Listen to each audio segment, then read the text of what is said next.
I'm Meryl Cutzen, and I am the co-owner and vice president of production and merchandising for QT Foundations, which includes QT Intimates, La Leche League International Intimates, and our new line Creme Brulee. The company was first founded in 1914 by my husband's grandfather, and he was quite successful in New York, but during the Depression he lost the business and he closed and decided in 1943, 1945 wanted to go back into business. My father-in-law Milton had just graduated from NYU with a degree in finance.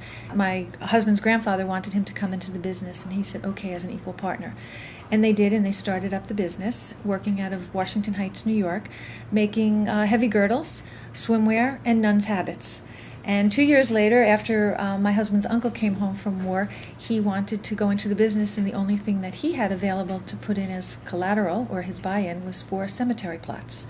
So they took him in as a partner, and the three of them ran the business. My husband Larry's grandfather ultimately passed away, and it was just Milton and Aaron, the uncle, who were running the business. In 1952, they moved the business out to New Jersey, found a 10,000 square foot warehouse, and opened up the factory, and we're doing their sewing of mostly girdles and heavy brassieres.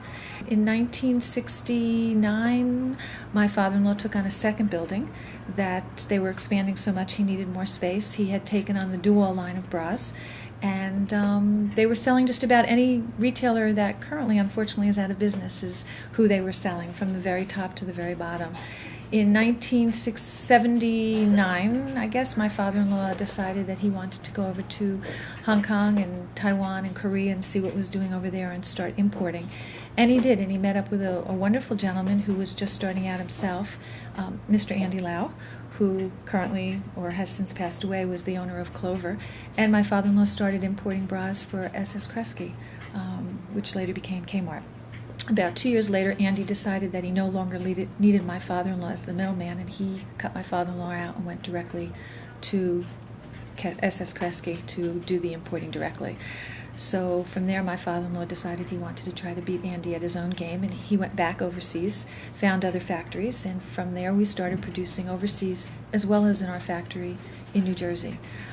My uncle ran the factory, my father-in-law ran the offices. My husband joined the offices in the company in 1972, and he's been working there ever since.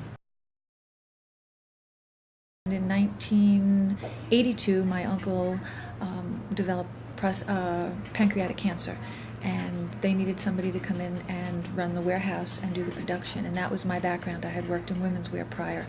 So they asked me to come in and just help for a little while. So 28, 30 years later, I'm still helping for a little while, and I ran the production. I started going overseas back in 1985, 86, and I saw that the tides were changing. There was a little company called Victoria's Secrets that was coming out, and they were making colored bras, and we were making white bras, and I knew that the tide had to change, and we had to start going into some fashionable merchandise. So I went overseas. I found a beautiful red bra. I bought 1,000 dozen. In those days, you inventoried it, and you hope you sold it. And my father-in-law freaked out, and we sold those 1,000 dozen bras in about 3 months. I went back and I ordered 5 more colors, sold them out, and that got us started on our fashion business.